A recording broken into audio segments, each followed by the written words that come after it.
Yang perlu sekarang dibicarakan dalam rijalul hadis ini ada dua Ahmad. Yang satu adalah Ahmad al-Muhajir yang dilahirkan sekarang di Baghdad. Yang satu lagi adalah Ahmad al-Abah atau Ahmad al-Abah an-Nafat al-Baghdadi.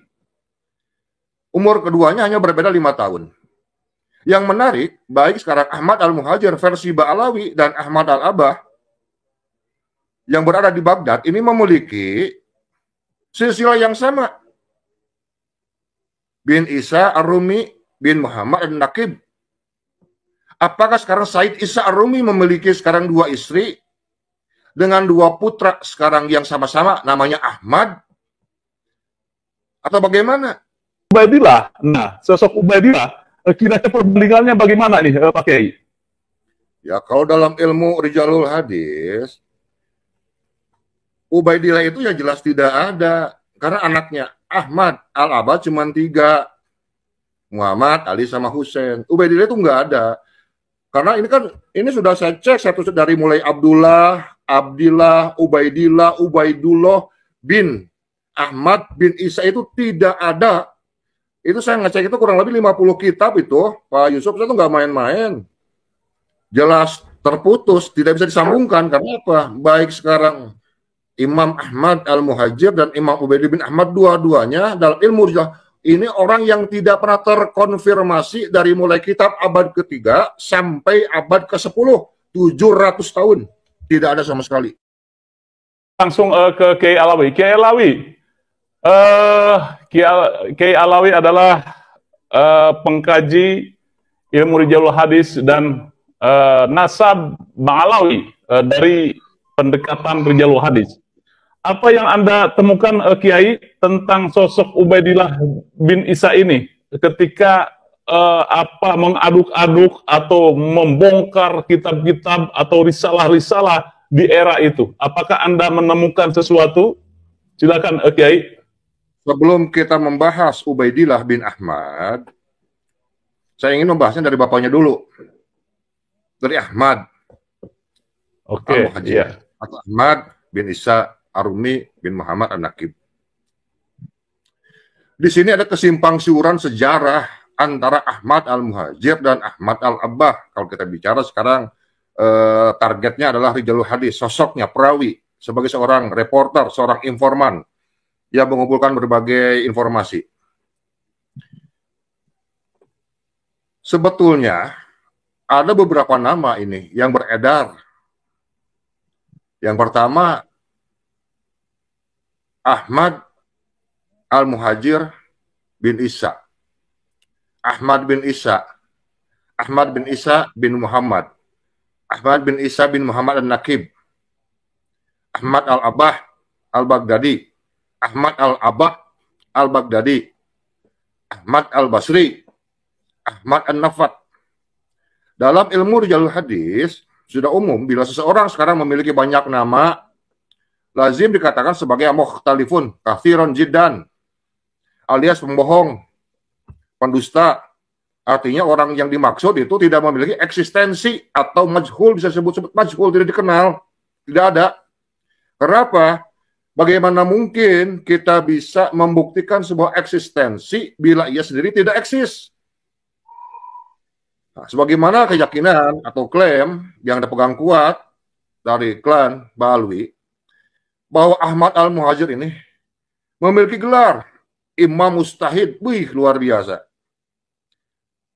Dan dalam tradisi keislaman, keilmuan Islam, yang namanya Imam Mustahid, mereka semua adalah muhaddis. Mereka adalah penghafal hadis, pengkoreksi hadis, mereka juga ahli fikih, dan ahli periwayat hadis. Karena tidak ada satupun imam mustahid yang tidak meriwayatkan hadis. Tidak ada. Nah, tentang hal ini saya melihat ini sekali lagi sebagai sebuah glorifikasi terhadap seseorang yang sebetulnya tidak ada. Tapi dinisbatkan, ditempelkan sebuah gelar yang mulia dalam keilmuan agama Islam, itu Imam Mustahid.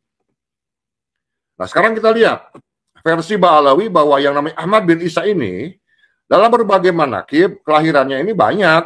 Disebutkan tahunnya ada 2 tahun, 214, 260, 273, 279 Hijriah. Dan beliau wafat tahun 345 Hijriah di Husaisa, Hadramaut, Yaman. Beliau dibesarkan dalam keluarga yang mewah, kaya raya, terhormat, bahkan dikatakan juga terlahir dari keluarga kerajaan di daerah Basrah, Irak.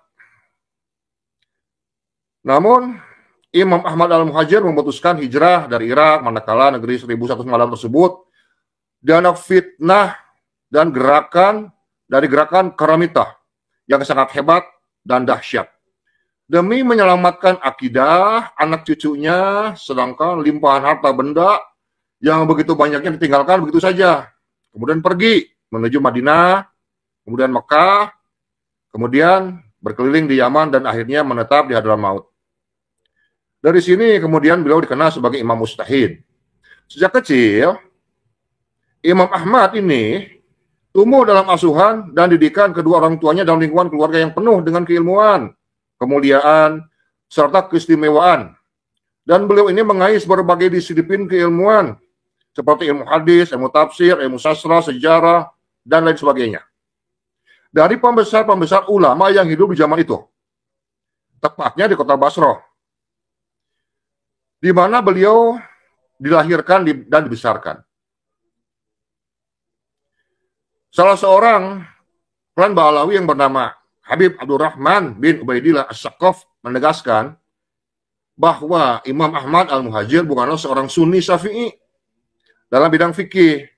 Karena Ahmad bin Isa adalah seorang mujtahid, maka dia tidak perlu mengikuti madhab manapun. Nanti akan kita bahas ini. Nah, dalam sisi yang lain, ada Ahmad bin Isa lain yang dimakamkan sekarang di bagian selatan kota Baghdad, di kota Najaf Ashraf, tepatnya di Wadi As-Salam.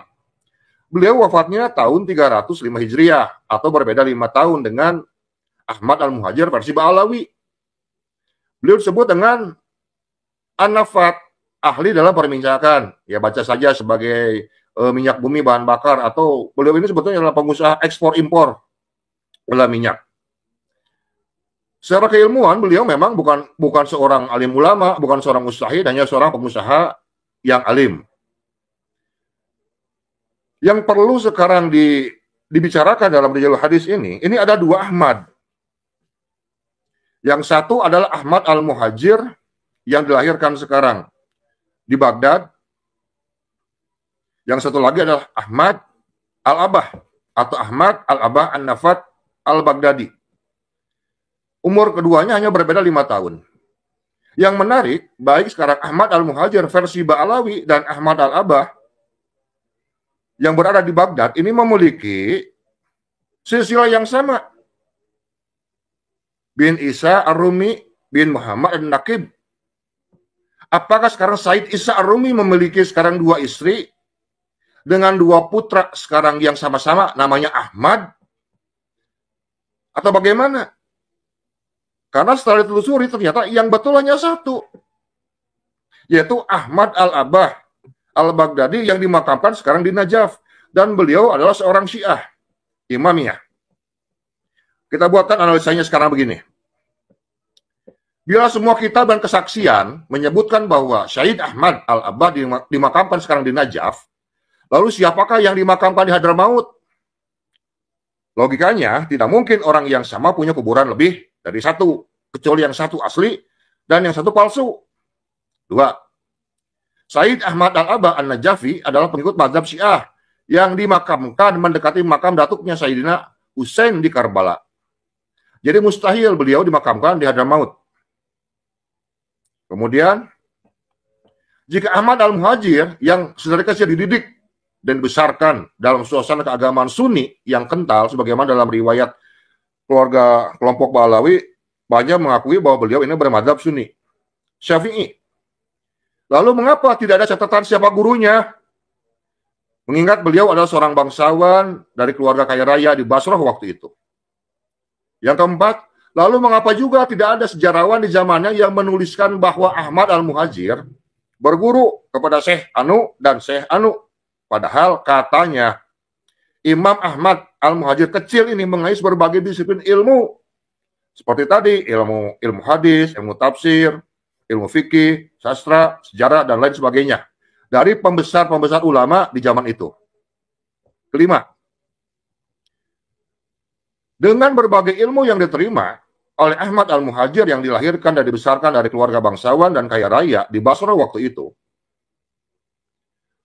ini sangat mungkin bahwa beliau ini dilahirkan antara tahun 274 sampai dengan 279 Hijriah. Dan beliau hijrah tahun 317 Hijriah. Sebagaimana masyhur diriwayatkan dalam beberapa riwayat. Artinya, sebelum hijrah, beliau ini berusia antara 43 sampai 48 tahun. Nah, sekarang bila dirunut para pembesar ulama di saat itu yang hidup dan pantas menjadi guru-gurunya Ahmad Al-Muhajir kecil atau sudah dewasa 43 sampai 48 tahun adalah Imam Muhammad bin Jarir At-Tabari Al-Baghdadi. Beliau lahir 224 sampai dengan 310 Hijriah. Diperkirakan ketika beliau wafat, Imam Ahmad Al-Muhajir berusia 33 sampai dengan 38 tahunan. Dan murid-murid Imam Muhammad bin Jarir At-Tabari antara lain dikatakan oleh Al-Hafidh Ad-Dhahabi adalah Abu Syu'aib, Abdullah bin Al-Hasan Al-Harani, Abdul Qasim At-Tabari, At-Tabarani, Ahmad bin Kamil Al-Qadi, Abu Bakar Asy-Syafi'i, Abu Ahmad ibnu Adi Al-Mukhallat bin Ja'far Al-Bakhri, Abu Muhammad ibnu Zaid Al-Qadi, Ahmad bin Al-Qasim Al-Qassab, Abu Amir Muhammad bin Ahmad bin Hamdan, Abu Ja'far bin Ahmad bin Ali Al-Khatib, Abu Ghafar Al-Ubaidillah Al-Hudaybi, Abu Al-Mufaddal Muhammad bin Abdullah Asy-Syaibani, Mu'alla bin Sa'id, dan banyak lagi. Bila benar Imam Ahmad Al-Muhajir mengais ilmu dari para pembesar ulama saat itu, mereka adalah murid-murid terbaiknya Imam Ibnu Jarir At-Tabari yang pasti akan sangat senang untuk mereferensikan sebagai guru-gurunya Imam Ahmad Al-Muhajir. Tapi kenyataannya, tidak ada satupun riwayat yang mereka memiliki murid yang bernama Ahmad bin Isa, atau Ahmad bin Isa meriwayatkan beberapa orang dari mereka adalah guru-gurunya. Tidak ada sama sekali. Kemudian yang keenam, tadi dikatakan bahwa menurut Habib Abdurrahman bin Ubaidillah Asy-Syaqqaf menebaskan bahwa Ahmad Al-Muhajir, beliau ada seorang mujtahid, sehingga beliau bukanlah seorang Sunni dari Syafi'i. Maka beliau tidak perlu mengikuti madhab manapun. Sedangkan yang masyhur dalam dunia keislaman, bahwa Imam Ahmad Al-Muhajir adalah seorang Sunni. Dan pernyataan beliau yang menyatakan bahwa Ahmad bin Isa adalah seorang mujtahid, maka dia tidak perlu mengikuti madhab apapun, adalah pernyataan yang salah dan menyesatkan. Karena mayoritas mujtahid, fuqaha, dan ahli hadis semuanya bermadhab. Contoh, pendiri madhab Maliki, Imam Malik; pendiri madhab Hanafi, Imam Abu Hanifah; pendiri madhab Syafi'i, Imam Syafi'i; pendiri madhab Hambali adalah Imam Ahmad bin Hanbal, dan semuanya adalah mujtahid mutlak mustaqil. Pertanyaannya, lalu sejak kapan Imam Ahmad bin Isa dikatakan sebagai pendiri madhab Ahmadi atau Al-Muhajiri? Semua adalah kebohongan yang nyata. Pengakuan internal yang diviralkan tanpa disertai pengakuan eksternal yang sudah viral adalah sebuah kedustaan. 7. Dikatakan tadi bahwa Ahmad Al-Muhajir pada tahun 317 itu meninggalkan Basrah, hijrah ke Madinah sampai tahun 318. Berarti beliau 1 tahun dari Basrah ke Madinah, 317 sampai 318. Kemudian pada tahun 318 Hijriah beliau ke Mekah untuk menunaikan ibadah haji dan tinggal di sana sampai tahun 320. Artinya 1 tahun di Madinah, 2 tahun sekarang beliau menetap sekarang haji di Mekah. Hanya ini tidak masuk akal. Kenapa? Tidak masuk akal. Karena yang masyhur bahwa pada tahun 317 Hijriah di Mekah terjadi pembantaian besar-besaran sejumlah kurang lebih 30.000 jamaah haji oleh gerakan Qaramitah.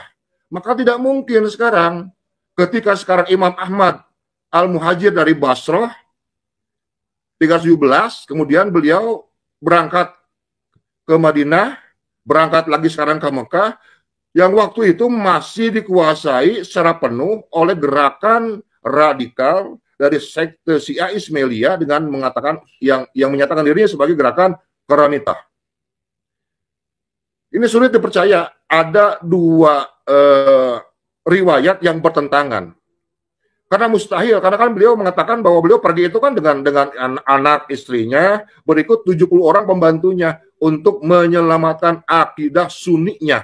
Kemudian ini seolah beliau seperti masuk sekarang bukan hanya ke kandang singa masuknya, tapi beliau ini masuk ke kandang pembunuh berdarah dingin, seperti memberikan nyawa. Ayolah. Jadi ini sebuah kisah sebetulnya yang tidak logis dan tidak masuk akal sama sekali. Nah, riwayat tentang pembunuhan besar-besaran tentang sekte Karamita ini diriwayatkan secara detail oleh Imam Ibnu Jarir at-Tabari dalam kitab Tarikhul Umam wal Muluk, kemudian oleh Ibnu Katsir dalam kitab Bidayah wal Hidayah, kemudian juga oleh Ibnu Asir dalam kitab Al-Kamil fit Tarikh. Sekarang itu analisa pertama. Sekarang analisa yang kedua. Ahmad Al-Abai itu diyakini sebagai penganut mazhab Syiah Imamiyah. Yang makamnya itu di Najaf, Irak. Sedangkan Ahmad Al-Muhajir itu oleh Ba'alawi diyakini sebagai penganut Sunni Syafi'iyah. Yang kedua. Kedua Ahmad ini diklaim memiliki silsilah yang sama-sama bin Isa Ar-Rumi bin Muhammad An-Nakib. Kok bisa? Mungkinkah mereka adik kakak? Beda ibu? Karena memiliki silsilah ke atas yang sama. Ataukah Sayyid Isa Ar-Rumi memiliki dua orang putra yang sama-sama namanya Ahmad? 3. Menurut Ba'alawi, Ahmad Al-Muhajir seorang imam dan mustahid, bukan seorang pengusaha ekspor impor minyak. Menurut Syiah, Ahmad Al-Aba itu pengusaha ekspor impor minyak, bukan seorang mustahid dan seorang ulama. 4. Dua orang yang berbeda, yang satu bermadzhab Syiah, yang hidupnya di Baghdad dan wafat di Najaf, Irak, yang makamnya dibangun pada abad keempat Hijriah. Tapi dalam waktu yang hampir sama, beliau juga seorang Sunni Syafi'iyah yang hidup di Basra dan wafat di Husaisah, Yaman, dan makamnya dibangun pada abad 9 Hijriah. Bagaimana penjelasan logisnya bahwa Ahmad Al-Muhajir yang wafat pada abad ke-4 Hijriah, tapi makamnya baru dibangun abad ke-9 Hijriah. Lalu disimpan di manakah mayatnya selama 500 tahun tersebut? Terakhir 5. Apa bisa dua orang yang berbeda hidup dalam satu nama dengan berbagai profesi berbeda, aktivitas yang berbeda, hidup yang berbeda, dan matinya pun berbeda tempat, memiliki istri dan anak yang sama, jumlah istri dan anaknya sama, bahkan nama istri dan anak-anaknya pun sama. Mungkinkah seperti itu? Begitu Pak Yusuf. Pada abad keempat kan itu kata keluarganya cuma 3 anaknya. Tiba-tiba abad 9 ada satu keluarga baru jadi 4. Sekarang tiba-tiba jadi Ubaidillah, itu dari mana? Itu kartu kakak baru. Ya. Sosok Ubaidillah. Nah, sosok Ubaidillah kira-kira perbandingannya bagaimana nih Pak Kiai? Ya, kalau dalam ilmu Rijalul Hadis, Ubaidillah itu yang jelas tidak ada. Karena anaknya Ahmad Al-Abad cuma 3. Muhammad, Ali, sama Husain. Ubaidillah itu nggak ada. Karena ini sudah saya cek satu dari mulai Abdullah, Ubaidillah, Ubaidullah bin Ahmad bin Isa itu tidak ada. Itu saya ngecek itu kurang lebih 50 kitab itu, Pak Yusuf, itu nggak main-main. Lebih dari 4.000 jalur periwayatan. Dan itu saya tutup riset saya itu dalam kitab Ad-Durrul Mansur, karangan Imam Jalaluddin As-Suyuti. Beliau itu meriwayatkan 7.355 hadis riwayat. Kalau beliau itu meriwayatkan kan kalimatnya, misalnya, wa akhraja Al-Bukhari fi sahihi, wa Abu Daud fi sunani. Terus, jadi nama imam dan nama sekarang kita ini disebut. Dan itu dari abad-abad pertama itu disebut. Kalau beliau sekarang qala Imam Malik, qala Syafi'i, qala Ahmad, itu disebut satu-satu. Andaikan sekarang betul bahwa Ahmad bin Isa atau sebut dengan Ahmad Al-Muhajir seorang imam mustahid, lalu kenapa dalam kitab Durrul Mansur karang Imam Jalaluddin As-Suyuti tidak teriwayatkan satu pun, sedangkan ratusan ulama di sana disebutkan, termasuk al-muhaddis, al-faqih, mustahid, baik dari mustahid mutlak mustakil, mustahid mutlak ghair mustakil, mustahid madzhab, mustahid murajih, semua disebutkan. Karena yang kita tahu dalam mazhab Syafi'i bahwa Imam Jalaluddin As-Suyuti adalah di mana berakhirnya semua sanad keilmuan dalam ilmu hadis. Mungkin nanti bisa dilengkapi oleh Dr. Ribut. Jadi betul-betul sangat tidak masuk akal dari awal pencarian sampai akhir itu memang tidak ada namanya. Apalagi kalau kita sekarang bicara masuk dalam kajian Suhrah wal Istifadah. Wah, betul-betul tidak masuk sama sekali. Karena kalau kita bicara sekarang surah istifadah, kita harus bicara fakta logis. Di sana ada 6 yang harus dibahas. Dan yang harus dipahami bahwa surah istifadah itu ada 2. Ada surah istifadah itu kan kisah laisa bil kalam, dan ada juga kisah bil kalam. Dan yang terakhir itu ada sukhroh laisa istifadah. Dia sukhroh, tapi tidak istifadah. Dan ini jarang dibahas.